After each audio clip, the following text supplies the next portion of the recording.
Eto na naman ako, naglalakad na naman ako dito sa gubat, pauwi sa amin. Nakasabay ko yung aking kumari sa Modern Jeep. Shout out sa iyo, Maring Marichoni Tortuyay. Pauwi kasi sila doon sa kanilang farm. Eh, sabi niya, sakay daw kami sa tricycle kasi siya magbabayad. Ang sabi ko, hindi, kasi sanay talaga ako na naglalakad dito eh. Ito kasi yung pinaka gamot ko, yung exercise. Hindi to mataas yung blood pressure ko, lagi siyang normal, 120/70, minsan 120/80. So hindi ako umiinom ng mga gamot, wala akong maintenance.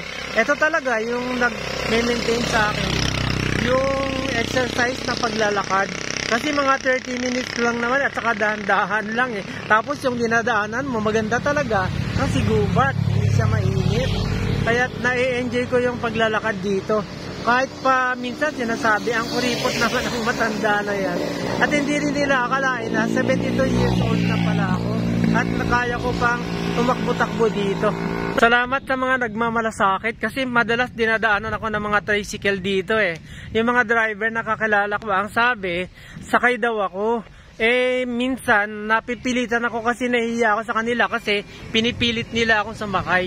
Pero talagang nai-enjoy ko yung paglalakad. Napakasarap talaga maglakad. Madalas nga umaawit pa ako dito eh. Diyos kay buti, Diyos kay buti. Yan yung mga awitin ko. Wala pang 30 minutes na lakad, maya-maya lang nasa bahay na ako. Tapos nai-enjoy ko pa yung kapaligiran kasi gubat. Yan, tapos ang dami mo rin naman makakasalubong kasi napakaganda ng daan. Kahit gabi nga maliwanag dito eh. Dahil merong, bukod sa mga ilaw ng poste ng Meralco, meron pa mga solar lights. Meron nga mga nagkokomento, saan probinsya po ba yan? Bakit na napakaganda? Sinasagot ko, sabi ko, dito lang po yan sa Prayer Mountain, sa lungsod ng Antipolo. So ito ay nasa gubat, sa gitna ng lungsod. Kasi ang Antipolo City ay component city at napaka-unlad, very progressive. Pero marami pa siyang mga areas na mga kagubatan, kaya't napakaganda talaga, malamig lalo na pagkagabi. Kahit na nasa gubat, continuous naman yung development eh. Sabi ko very progressive. Kasi ayan, katulad niyan, meron kaming Manila Water kahit na nandito sa bundok. So hindi mo masasabi na bundok talaga kasi lahat ng mga amenities meron kami, kompleto. At mataas din naman yung signal ng mga cell sites. No, kaya't napakaganda. Hindi mo masasabi na nandun ka talaga sa nasa bundok kasi napakaganda ng lugar at gustong-gusto ko talagang tumira sa lugar na to. Ayan, at nakikita ninyo yung maraming damo na yan. Parang damo lang pero binabalutan ng mga baging na yan, yung napakalaking puno.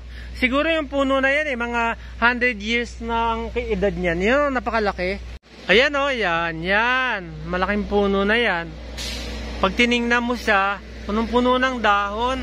Pero yung nakakapit sa kanya ay mga baging. Meron din naman mga private school kung gusto ng mga tao dito na magpaaral sa private. Pero meron kaming public school. Kompleto yun from, meron mga child development centers, tapos meron ding mga elementary school. Tulad niya, private school din yan. Ayan. Hanggang dito na lang po. Thank you for watching.